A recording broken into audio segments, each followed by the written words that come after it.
Usenge Bonane et l'honorable Bampori qui Jean-Marie se prépare si le groupe est encore dans le délai.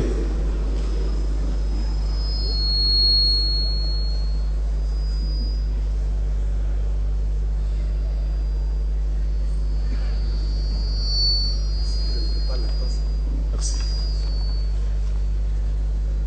Rapporteur.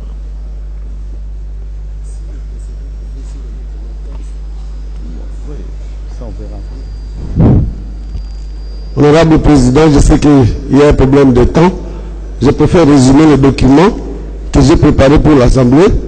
Le texte, vous le trouverez dans la presse, je l'ai mis là-bas. En résumé, je voudrais parler de la question de la sécurité. Le Premier ministre, quand il a été désigné, il a promis de résoudre les problèmes de sécurité à l'Est. Notamment, nous attendons le retrait de l'armée monoethnique qui règne en maître depuis plusieurs décennies à l'Est.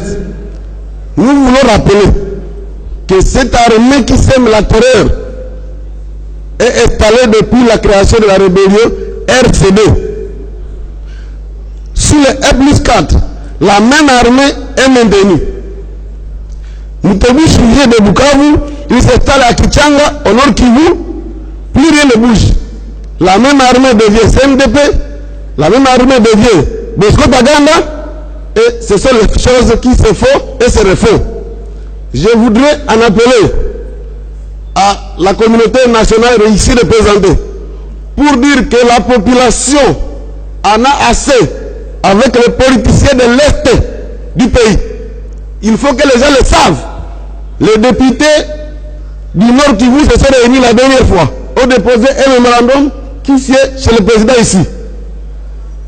Ils disent que les tireurs de ficelle sont bel et bien ici à Kinshasa.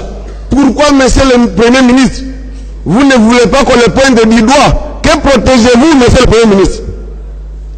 S'il y a insécurité, puisque les gens de l'Est qui ont commandant suprême de l'armée, ils ont eu ministre de la Défense que voici. Ils ont eu tout. Conférence de Goma, toujours Pango. Conférence de... C'est toujours eux. Pourquoi ils ne veulent pas parler de qu'est-ce qui ne va pas chez eux pour qu'on demande maintenant à l'Ouest d'intervenir? Comment l'Ouest va intervenir sur des questions qu'ils veulent cacher? Disons ce que vous ne savez pas. Premier ministre, ouvrez la boîte, qu'on vous dise que tel est dans cette affaire. Qu'on vous dise cette armée mono-ethnique, nous ne voulons pas de tribalisme militaire. Monsieur le Premier ministre, vous entretenez l'armée ethnique sur place pour quel intérêt? Alors, si vous ne voulez pas, dites que c'est votre affaire, vous êtes prêt à vendre le pays. Si c'est ça votre affaire, n'embrouillez pas la nation et dites-le nous clairement. Nous voulons faire savoir ici que si ce gouvernement ne décide pas de terminer l'affaire, apprenez les militaires mono-ethniques qui sont là-bas, alors, disons-le clairement, vous trahissez la nation. Il ne faut pas qu'on ait peur de vous le dire. Je crois qu'il faut le noter, la nation en a assez avec cette question de tourner autour du pont, quand on vous demande de relever les militaires qui y sont depuis longtemps. Nous sommes prêts à vous dire, tel citoyen qui est ici est dans cette affaire. Vous ne voulez pas qu'on le dise. Pourquoi? Donc, je crois que ce n'est pas nécessaire de dire plus que ça.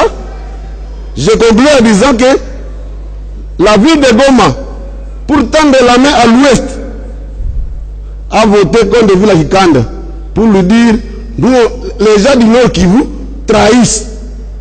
Vous de l'ouest, venez nous aider. Demandez à ces gens pourquoi ils trahissent leur pays. Demandez à ces gens pourquoi on soutient les pays voisins à dominer leur pays, mais ces pays voisins-là ne nous aident à rien. Quel est le problème? Je m'arrête là pour dire que si le Premier ministre actuellement nommé, lui n'aura pas d'excuses. Son prédécesseur, on peut l'excuser, il ne connaît pas les affaires de l'Est. Mais lui, il y a vécu. Si, encore une fois, comme le ministre de la Défense, sortant, il a déclaré ici, en réponse à ma question, qu'il va retirer tous ses militaires. Il vient de quitter, il ne les a pas retirés. Vous aussi, si vous ne sortez pas ces gens-là, nous dirons que Vous vous attendez quelque part pour vendre l'Est, alors ne dérangez pas tout le monde, c'est votre affaire, vous aurez vendu. On s'arrête là, merci beaucoup.